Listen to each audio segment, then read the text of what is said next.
Olá, o meu nome é Aline, eu sou psicóloga e eu gostaria de, neste momento, trazer algumas reflexões a respeito desse mês de setembro, em que nós combatemos e fazemos a prevenção maior ao suicídio. Nós costumamos dizer que o combate ao suicídio precisa acontecer todos os dias. Afinal, é um índice que nos últimos anos tem aumentado muito no mundo inteiro. Mas vejam, no mês de setembro, em que a gente fala do Setembro Amarelo, que é esse mês dedicado à prevenção ao suicídio, nós também acabamos por falar da depressão, algo tão evidente e, infelizmente, um índice crescente na nossa sociedade.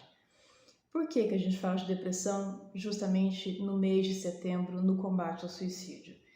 Porque pesquisas mostram que mais de 90% dos casos de suicídio, eles acontecem quando a pessoa tem algum transtorno mental. Vejam, não são todos os casos, não são, mas mais de 90% dos pacientes têm ou tiveram transtorno mental. Dentre eles a depressão, também tem a esquizofrenia, a bipolaridade, mas a depressão é um transtorno mental bastante comum.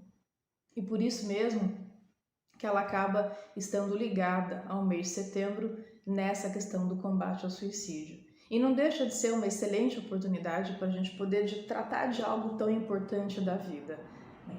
Que é a saúde mental. Afinal, se nós não estivermos equilibrados emocionalmente, nada vai bem. Toda a estrutura desaba na nossa vida produtiva no trabalho, nas nossas relações familiares, de amizade, todos os papéis que a gente vivencia, eles ficam prejudicados. Então, o cuidado com a saúde mental deve ser, de fato, diário. Só que eu percebo no dia a dia, ao escutar as pessoas, seja no ambiente hospitalar onde eu trabalho ou também no consultório, que há ainda muitos tabus. Eu digo que são vilões que atrapalham e muito esse cuidado com a saúde mental, que a gente já deveria ter tido há muito tempo ao longo da vida, só que a gente acaba empurrando o problema, entendendo que a gente de alguma forma vai ser suficiente para poder tratar dessa questão. E com o tempo, o que a gente faz? Eu costumo dar o exemplo de um pote, em que a gente vai jogando lá as questões emocionais. Ah, agora eu não quero tratar disso, porque vai me causar muito desgaste, vou deixar aqui de lado. Vai lá e coloca nesse pote. Passado um outro evento emocional, também não vou tratar disso agora, vou colocar no meu potinho aqui. O que acontece? Ao longo do tempo, com o passar dos dias, esse pote ele não se esvazia. Pelo contrário, ele só vai aumentando, as questões emocionais vão se acumulando, porque elas estão pedindo para serem vistas, elas estão pedindo para serem visitadas, mas a gente não visita, ou pouco faz isso, ou quando entra em contato não sabe o que fazer, e natural, porque a nossa mente é de uma complexidade muito grande. Então, muitas vezes, sozinhos a gente não vai conseguir, mas parece que quando eu paro e vejo a necessidade de buscar ajuda, há um bloqueio. E aí vem questões culturais, infelizmente. Ah, a gente só pede ajuda e vai atrás de um psicólogo ou de um psiquiatra quando a gente está na loucura ou num desequilíbrio muito grande. E eu costumo dizer para os pacientes que, na verdade, um sinal muito grande de força é quando a gente assume a nossa fragilidade. Quando a gente dá vez simplesmente e dá a chance para a gente de ser um ser humano. Parece tão óbvio isso, mas não é, infelizmente não é no dia a dia. A sociedade cobra e a gente se cobra muito mais, por sermos pessoas sempre equilibradas. E não tem esse ou aquele ser humano que não tem as suas próprias fraquezas e fragilidades, que não tem as suas dores. Só que a depressão é uma dor que não é vista em exame nenhum, não é? É uma dor da alma, é um sofrimento existencial. Ok, então eu notei algum dia, em algum momento da minha vida, que a minha funcionalidade no dia a dia está sendo prejudicada e o que eu devo fazer? Você deve buscar ajuda. Você precisa buscar um profissional. Quando é que a gente sabe que eu preciso buscar um psicólogo ou um psiquiatra? São atuações que se complementam, tá? Então, eu vou buscar um psiquiatra quando a minha rotina da vida diária está completamente afetada, quando o meu sono já está conturbado, ou eu sinto sono demais ou tenho insônia, quando a minha alimentação, o meu apetite também já está prejudicado, quando o meu nível de humor está afetado, ou eu sinto muita irritabilidade ou muita tristeza, quando eu não consigo focar minha atenção no trabalho, a minha produtividade cai naturalmente, quando a minha memória também está afetada. Veja, são questões do dia a dia, da nossa funcionalidade que estão diretamente prejudicadas. Nós precisamos buscar o médico psiquiatra para que ele possa nos apoiar, dando um diagnóstico e avaliando se é preciso entrar com medicação ou não. Aliás, a medicação é um grande tabu. Eu vejo muitas pessoas com a fala seguinte: eu não quero tomar medicação porque eu vou acabar ficando dependente. E isso é uma grande bobagem. A gente precisa entender que as medicações estão aí para nos ajudar. Por que quando a gente tem uma dor no estômago, uma dor nas costas, a gente não hesita em tomar um analgésico?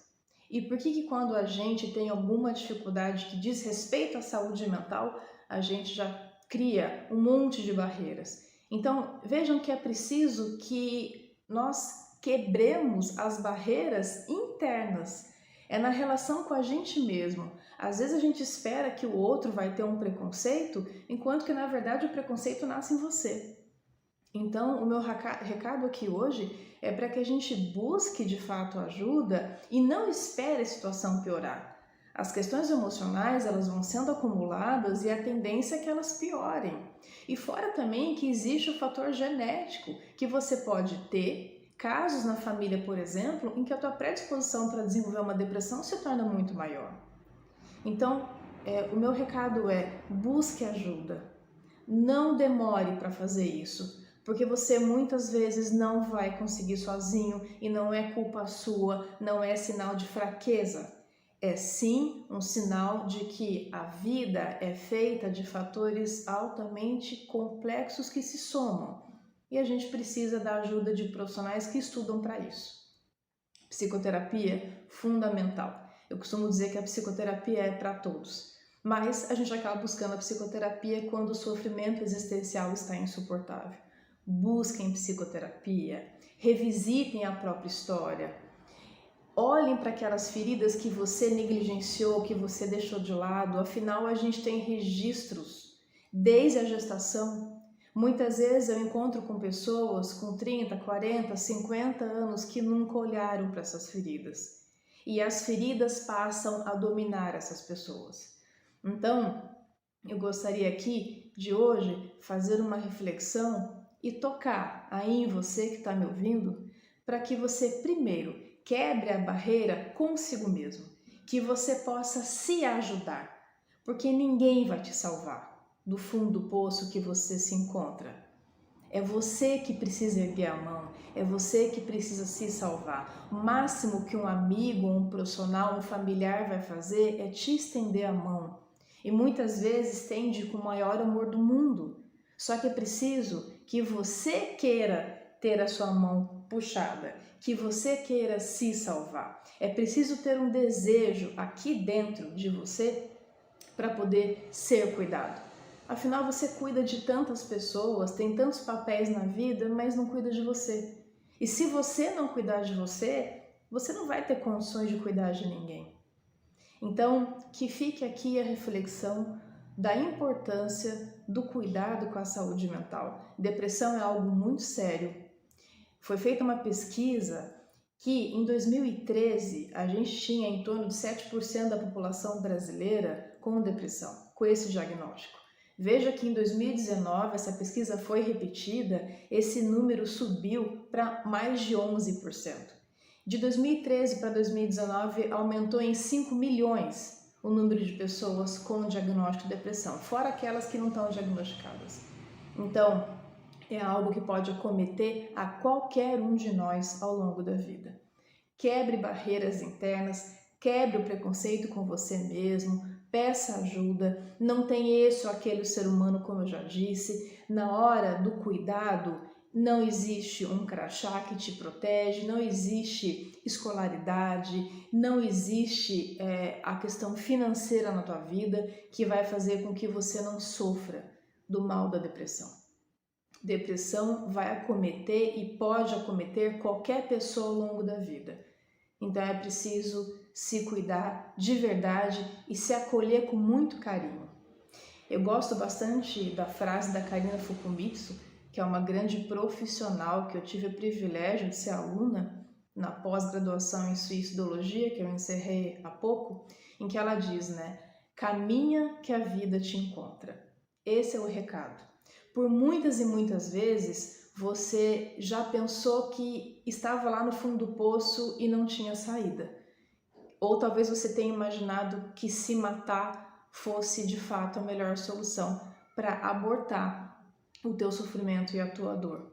Olha para a tua história, olha para as superações que você já teve e certamente esse momento que você pode estar vivendo e que é muito difícil, você tem total capacidade de superação. Basta quebrar preconceitos, quebrar barreiras e levantar a mão e pedir ajuda. Eu espero que essas reflexões tenham feito algum sentido para você e me coloco aqui à disposição para que eu possa, dentro do possível, contribuir com outras reflexões a partir de hoje.